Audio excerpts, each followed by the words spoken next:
Welcome to Sagittarius full blue moon. So we've had 2 full moons in Sagittarius in the month of season of Gemini. And this blue moon, whatever was going on around this time and whatever we were focused on around this time, it's going to be affecting us at least until November. And then there's other things that are happening, you know, that are going to be affecting us for the rest of our life. So I'll go ahead and talk about what this blue moon means for us in general, those of us who got it going on and don't. And yeah, and then I'll talk about, we've got a big change that happened this year, and then we've got a big change that's happening in the month of June. So Sagittarius and Gemini are like polar opposites, so they're 2 sides of the same coin or 2 sides of the same teeter-totter. Sagittarius is fire. It's about higher learning and philosophy and spirituality and travel, and it can be kind of like seeing the bigger picture in some ways. Sagittariuses are known for, you know, like kind of being blunt sometimes and then just kind of taking off. Often associated with like the horse that's been let out of the stable running free. So that's kind of a vibe, and we're in the year of the horse, so it's pretty powerful, and we're having a double full moon in that kind of archetypical energy. And some more horse energy too that we have that's going to be coming up is Chiron. Chiron is kind of half horse, half humanish. Chiron is an archetype of the wounded healer, and why that matters and what's going to be happening with that when it transits into Taurus is this. So, well, I'll get to that. First, I'm going to start with what is Gemini, what is Sagittarius, what is the Sagittarius full moon, okay? So the moon, when it is bright and full, it's shining on our subconscious, making it more conscious. It's shining on our unconscious and making it more subconscious or more conscious. So that's a pretty cool thing. And the topic matter in that regard would be doubly so because there's 2 of those in this last Gemini season. And so there'll be more communication about it too. So the information will be spreading to the collective. It won't just be on a personal level. And the type of information that will be coming more conscious is information that has to do with like higher learning, spirituality, travel, worldwide type things, and being outside of the box, sort of.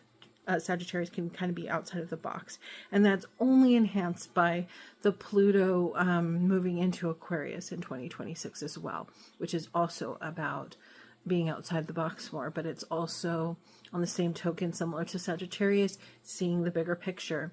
Sagittarius is fire energy, and its opposite sign, Gemini, is air energy. So the duality that we're playing with here is fire and air. So communication can like motivate, it can light the fire. Communication can it be like rage baiting too. It could light the rage. Typically Sagittarius type energy likes to take off, but we have some other things that are happening in 2026 that makes even Sagittarius energy kind of evolve into another way of sort of being right now that's a little different than the typical Sagittarius energy. Sagittarius energy is a little more locked down right now. With Cancer being in Jupiter, Cancer has to do with the family and it has to do with being cozy and being secure. Cancer and Jupiter magnifying that. Jupiter has to do with expansion and good luck. So the magnification that's going on towards like security and family and belonging and safety and being intuitive, that is also influencing the Sagittarius type energy. So you might see Sagittarius as staying home and looking at their journeys more than just travel, but being more as like a journey of life. Life is a journey, getting more philosophical at home, and doing things to like recognize and protect the life journeys that we are all on with each other in just day-to-day life, and seeing that as like huge and a big journey in and of itself. So that's kind of interesting. Chiron has been in Aries. Chiron is usually, when I do a chart or when I'm looking, it's just usually in Aries or it's in Pisces. So Chiron, the wounded healer archetype, is pretty important, especially when it's like doing a thing where it's changing, and it changing into Taurus. So Chiron, the wounded healer, the reason why Chiron is wounded is because it is a story about how this is a healer whose wounds do not heal.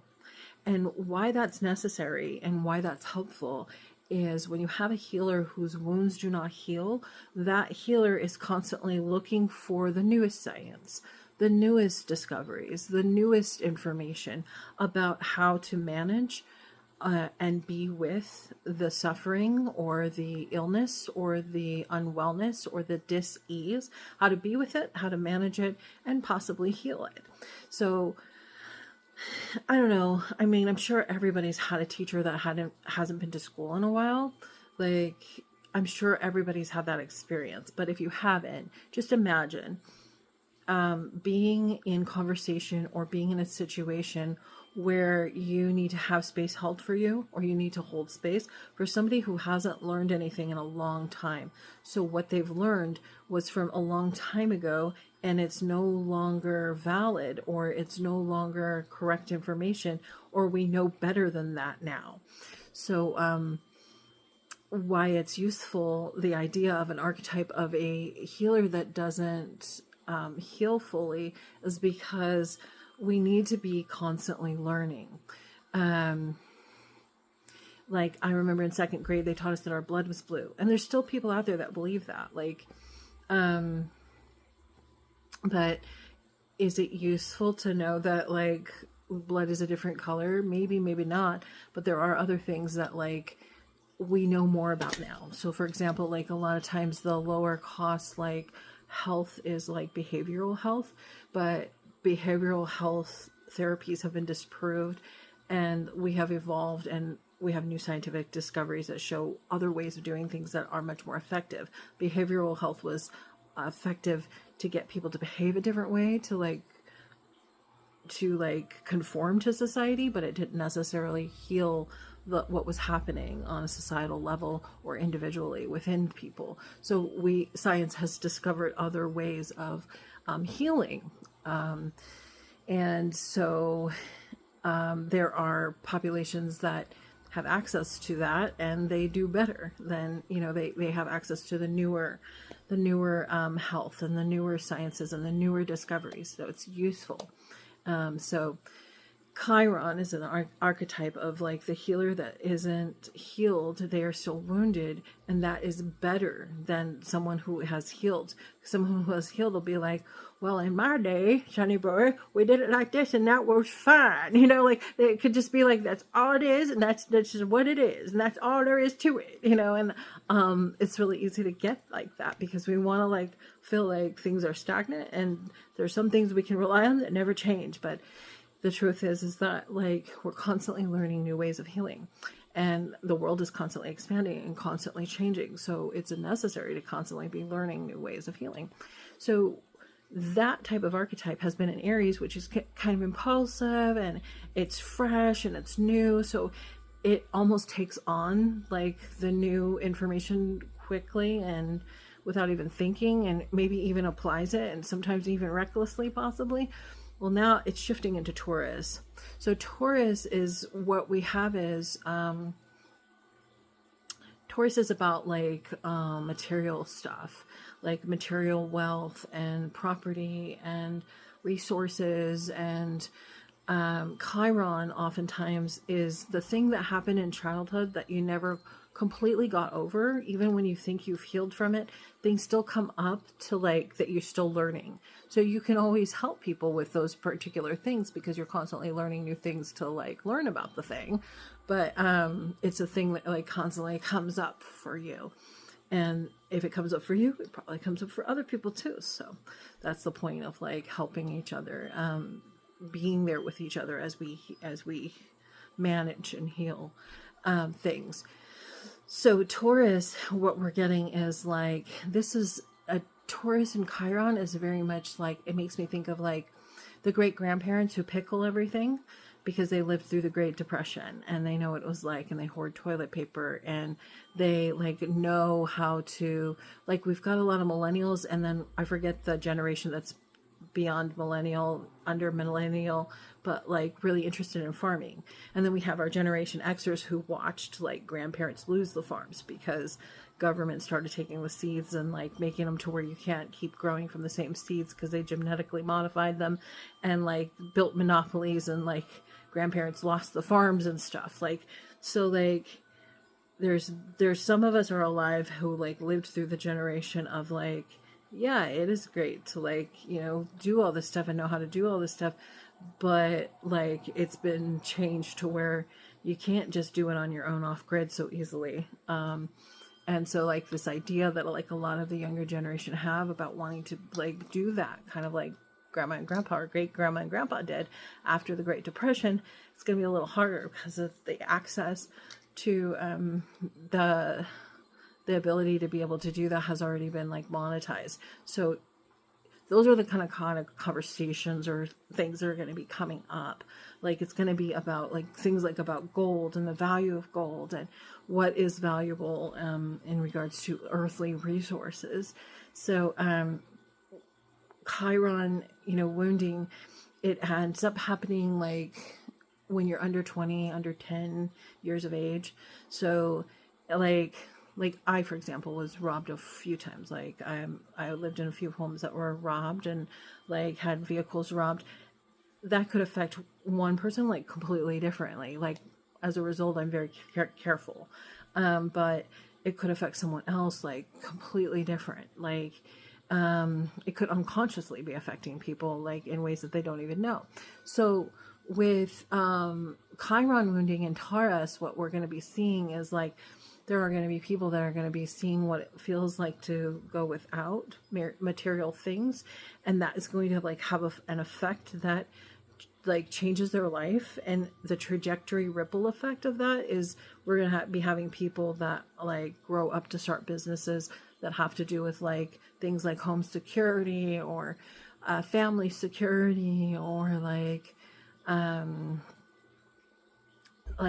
securing wealth, because it's happening around the same time as like Jupiter being in Cancer, and Venus, which also can have a lot to do with like material well-being. So that's really interesting, just something to think about if you have youngsters around you and what their lives could entail. And if you are earth signs, you know, like you might think like this is just the way it works, like 1 + 1 = 2, and you might think of that as like a really stable thing that you hold on to, and you might think of that as like something that you like grab onto, like even like on a material level. And you might be noticing like earth signs, you know, Capricorn, Taurus, and Virgo, things aren't going to be adding up, and it might remind you of a time in your childhood where things didn't add up as well. So just kind of watch out for that a little bit. But Sagittarius would remind us, you know, especially a blue moon, two Sagittarius moons in 1 month during Gemini season, there's always another way. There's different ways of seeing things, but Taurus, you know, is very fixed and is very much like, this is the way we always do it. This is it, you know, like this is it. This is how we do it. And it can just be like that. Like, so it'll be interesting. It'll be a journey. Those of us that are not earth signs, that are not going to be having that happen to us, or don't have major earth placements in our charts. So like, you know, look to your Gemini friends, look to your Taurus friends, look to your Capricorn friends, your Virgo friends. If they go through this, you know, it doesn't hurt to like remind them like there's other ways, there's unlimited possibilities.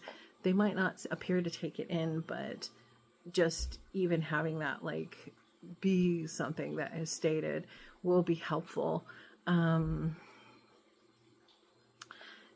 Because like information is like seeds, and their information can come up later to benefit others. So yeah, that's just a little information. My little download for the double blue moon in Sagittarius. I hope you enjoy it. It's a great time to be seen. It's a great time to be heard. And yeah, fuel that fire. Gemini is air and Sagittarius is fire. So you just remember, like, words create like a bigger flame. So whether your flame is passion, encouragement creates that bigger flame. If it's, if you're running into rage, be careful what you say. Like, air fuels fire. Okay, cheers.